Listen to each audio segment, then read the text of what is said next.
Thank the gentleman. Gentleman yields back. Gentleman from Massachusetts, Mr. Lynch, the ranking member of the Digital Assets, Financial Technology, and Artificial Intelligence Subcommittee, is recognized for 5 minutes. Thank you, Mr. Chairman. Ms. House, currently just a couple of stable coins have about 90% of the market. Is that correct? Yes, sir. Yeah. Yes, Congressman. So this market is susceptible to concentration. It does, yes, Yeah. Congressman. So we're looking at Meta.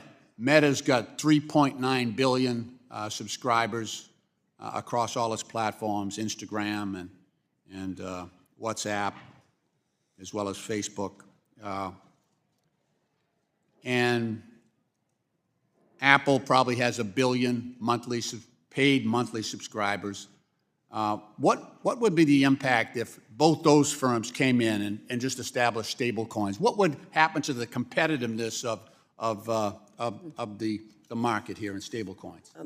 It's an interesting exercise. I think first off, it depends on if there's a regulatory framework that would help to enable competition and enable protection for some smaller players to come in. But without protections against it, I think that the potential for them to come in and leverage very, very large market shares with their devices and applications and others, it's possible that they could take over.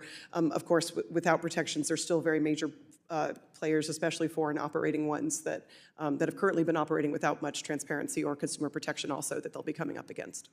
And if they are able to operate in a fashion, well, stablecoins operate a lot like deposits, so that would break down the separation between banking and commerce, would it not? Yes, absolutely. That's also a major risk. If you start to conflate those and you don't have the kinds of protections that we do in the banking system for good reason to divorce and separate banking and commerce, then that would present those major challenges as well. Mr. Jen, is that how you pronounce your name? I don't want to pronounce your name wrong. Sorry, it's Gwyn. Gwyn, I'm sorry. First of all, thank you for your testimony to all the panelists. You mentioned a couple of times that stablecoins should be as safe and as secure as FDIC-insured deposits. But in the past several years, I sit up here and I see the collapses. So we've had at least 20 stablecoins just collapse. We've had every single major stablecoin in the world depeg from the dollar. So we've watched as the Federal Reserve, FDIC, had to go in and rescue Silicon Valley Bank.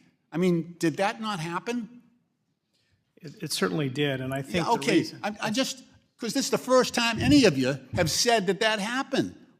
Look, the idea of scientific method is when you try something and it doesn't work and it blows up and it causes people damage, you adjust and you develop improvements.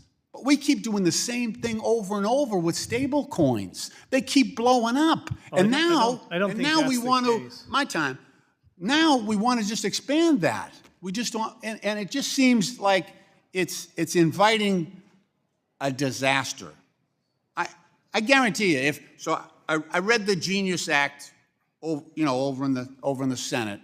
I'm a little wary about anything called genius coming out of the United States Senate, but there were so many problems with that, and I'm hopeful that my colleagues, Mr. Hill and others, will amend that vigorously because it had huge problems.